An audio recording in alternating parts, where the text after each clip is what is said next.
I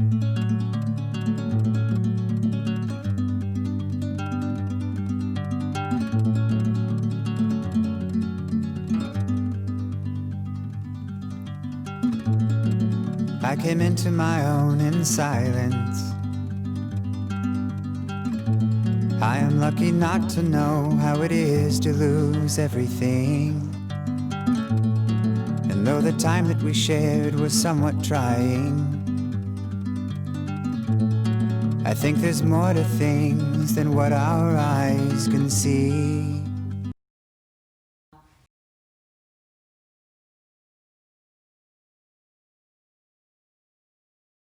What's special about Ryan's house is that it offers the sense of community, family, but feeling like people belong, whether it be the staff or the young people that come here. I first became acquainted with Ryan's house. We were just a drop-in center, and over the last few years, as you well know, we've now become a transitional housing unit.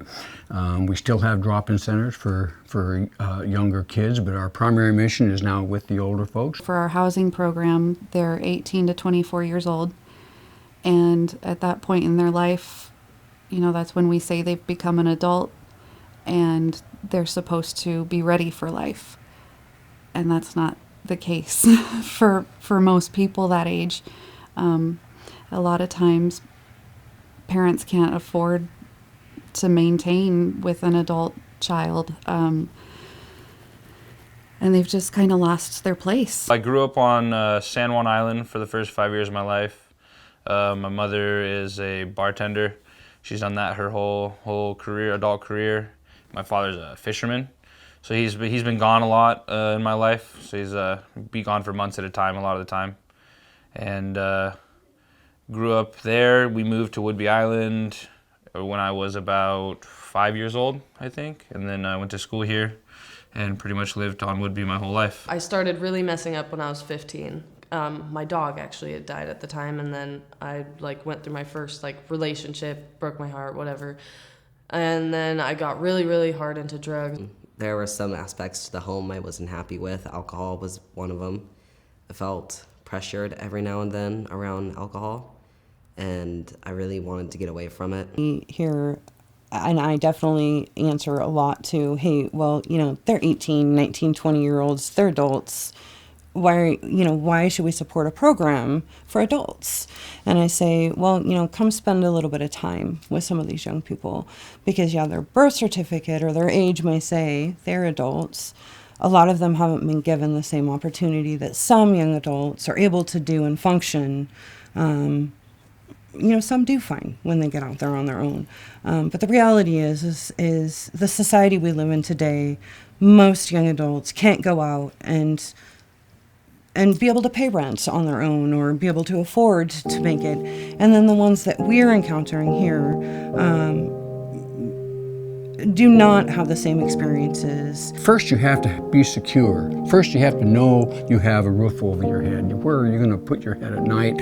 You're going to not be hungry the next day. And you're not going to be sleeping wet and cold. Then all the possibilities exist. Before that, you're really limited in what you can achieve here.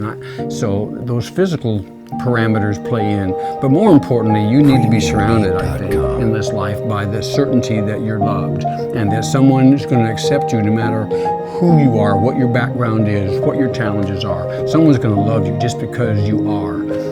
And then again, that sets the stage for all the other possibilities in life. You can't dream if you're sleeping in a tent in the woods. Your dream is to not be there. This dream is not about who you want to be when you're fully actualized. So struggling to find what it is I'm passionate about in life, and because I've always been in this kind of crisis mode where I have to just survive and get making sure I had food and rent paid was hard. It was the most difficult part, and I didn't have time to set to be well, what do I want to actually do with my life? What do I actually want to accomplish? And that's something that I'm struggling with now and trying to figure it out now at 22. Others have been figuring this out since they were 14, 15, 16 and exploring. I'm just now getting into it at 22 years old. The way that I felt when we had first arrived, it was really weird. It's not really a situation I'd ever been in before, and it's not really, wasn't a comfortable situation. They had given us a room, and I don't remember much more about the first day than I remember. I was really sad.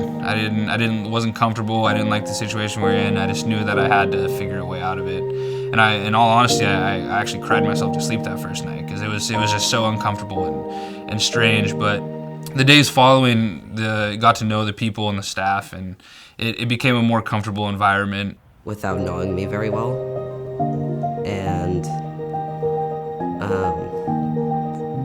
I had a recent hospital visit where I just felt nobody cares. Nobody in this world's gonna change their life for me. But I was wrong. I was definitely wrong about that. The staff do everything in their power to make sure I feel safe.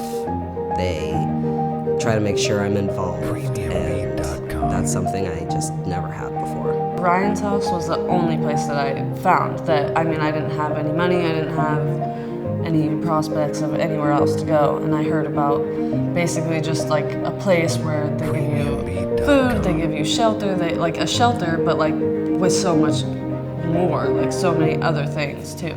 And it turned out to be exactly what I heard it was. It really helps you evaluate who it is that you want in your life and around you. Because it's so easy to end up somewhere that you don't want to belong, that you don't want to be. And Ryan's house is kind of that last stop where if you don't turn it around, you're... Now I'm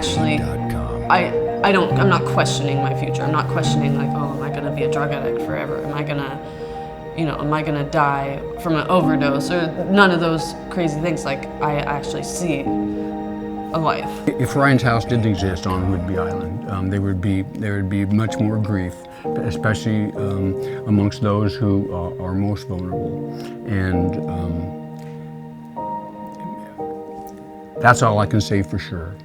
I would hope that in the absence of this institution that somebody would see the need and would step in. Perhaps the government would do more than what they're doing now, because I do believe the county has a greater role to play.